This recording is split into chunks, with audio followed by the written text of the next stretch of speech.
i Bible chang dinguvin Psalm nambol zala som ni le segi na chang thum na simuti cha te hi pakai thilpe a hi pakajin wang abona a hi cha te ki ti hi pakaj thilpe a hi in pakajin wang abona a hi atu thi isimu pathin ibon chawin phat the ebu por heno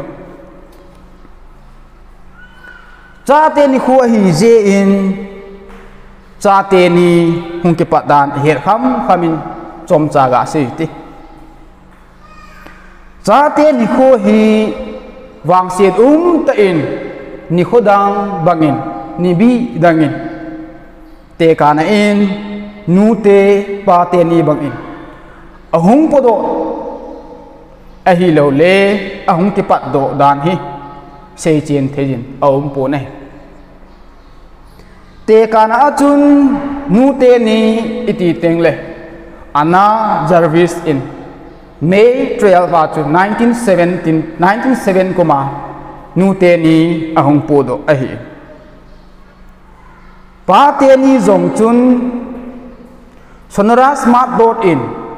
June 1910 ahung podo kit cha te ni wang ama in hichikuma apodo eti wang aki hetalo ai hi zong le cha te ni hi ama gam ama country in lopi ta amangi ti wang hi mu do the ai kinin ai India ten Japan ten ni khu hi 14 November in akimang in 14 November Japan te ni khu kimat lo na pen ta chu India Prime Minister masapen Pandit Jawaharlal Nehru pen ni ahin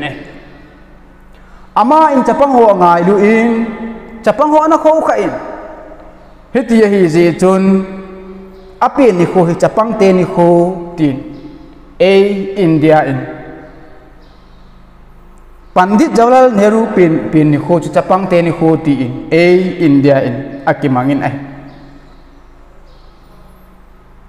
cha te ni asang pia hung ki pat dan lekha mu the dola chun achi sa sang kha jage somga le gu 1856 kum in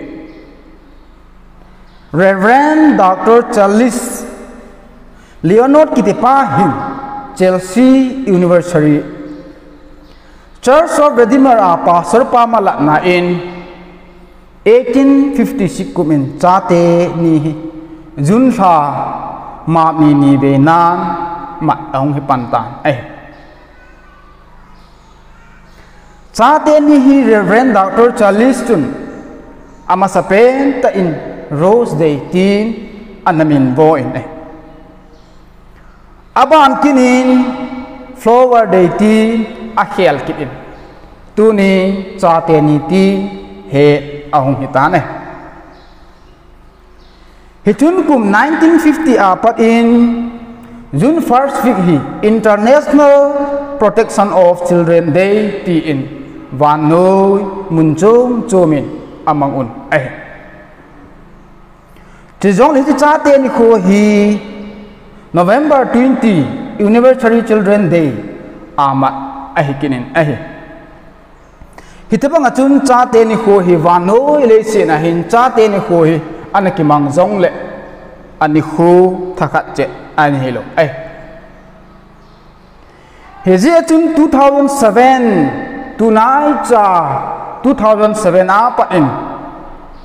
Illinois Governor pa chun chapang te ni kho hi jun tha ma ni ve na madin aphong do in heje aphon do ke Halloween hichin head piding achun US President Barack Obama kom in phalna anathumin hichi apa chun van noza hobung ja chomin second Sunday jun hi sa te ni tin imangobin hichi to kilhonin tu ni hin hobung sunga KSP sunga zo hết chỉ van nói jin amat ni to kitu in van nói chỉ ni khôi cha te ni khô mặt ding hi ti apun do to kitu in tu ni hin second June second Sunday ni hi e ho bungin nu chapang te ni ti in imangobin ahe ale tunia Ethiopia chu ipi ham itia hi le cha te lopina ahe nahi i Bible chang sim naw sam number zal som ni le sagi na chang thumin isim na wa chun cha te hi pakai thilpe ahi ati nahi cha te ki ti hi pakai thilpe ahi e he do then de wi chun cha te hi pakai thilpe nu le pa a de go chan ahi he do ni ding in van noi za mi pi thing zo sen ji ane in ahi wang in jinei zo sen cha ane lo ai hi chi ahi pathen thil pe cha te pathen thil pe ahi he do the na chu van noi le sin ami pi thing zo sen ji ane jin ahi van noi le sin ami pi thing jinei zo sen cha ane lo ai hi chi ahi e Bible cha te kiti hi pathen thil pe atina lai ta chu hi chu ahi ne pathen thil pe pathen phat thei bu na atin ahe le se chunga paka in wang na bo na pen ta chu cha na hina sun le pa na hin hi ahi ne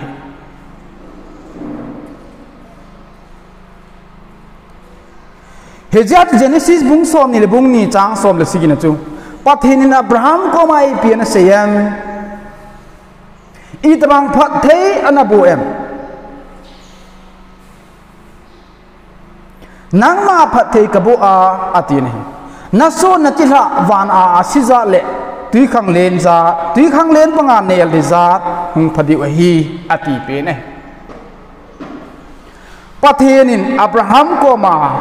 hi chi phat the anabu na pen ta chi ipi ham itia hi le nasu natifa te vana a siza atine acha bo hilovin asun te gezin phat thei bu nan anamangin ai atuti ale tuni a hi Bible se banga chun ga mu do the phat the bu na chi pi ham nu pa hin ko a de ngai ti a le cha te hi a hi ta ne he je chun minu mi pa te Bible cha te ki ti hi pakai thil pe a hi atia hi le he je cha te ki ti hi alo pi kho ma jin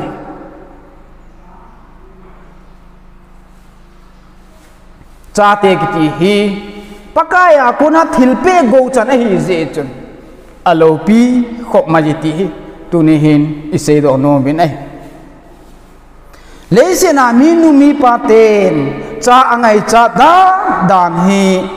ase ji lo ai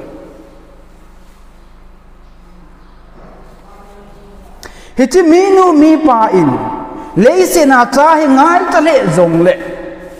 apetu pathinin ape lo wa hi le upai de lo hi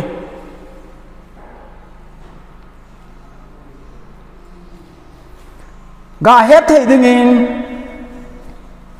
sanga phamahin officer khadau men in no ta jong anejin nei le go jong anei ding het sa hi hi jong le hi chipa ama pa chun cha anei lo zin alunga gimi leisin mi him te chi na mang cha in doctor ho chi na mang cha in ama in cha nei te agu in e hi cha apana chun mi him chi na thil i chan ge ham hong bol jo nangin aji jong achung ahong gi ta in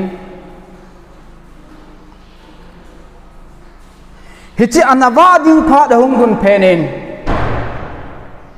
Manipura doctor hospital min thang pen siza achibin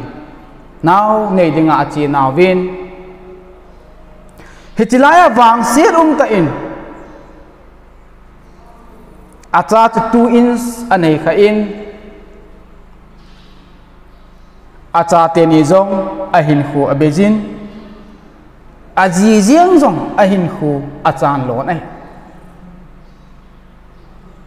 pathena ko na thilpe changlo pathena ko na phat thei bo na changlo pathen thil gon pathen thil tep sa chu leisi na mi him te iti bolin ichi na ithep na win iti ngai to zong leo hen asai na te pathen do wa panga achai na teng le mi him ten thina inei ji hi tu ni hichi officer pa kun hen kamudo ine achuti ale tuni cha ine ho hi tuni a nang le ke pathin phat the ei bo na cha ho hi alopi kho ma ji ti tuni hin ka sei do no mi ne wa no le si na mi izar hamin anangai cha cha anei lo amu lo nunga pathin phat thei bu na cha ine ho za hang kun ham pathin phat thei bu na pathin thil pe ti tuni hin isei do no mi ne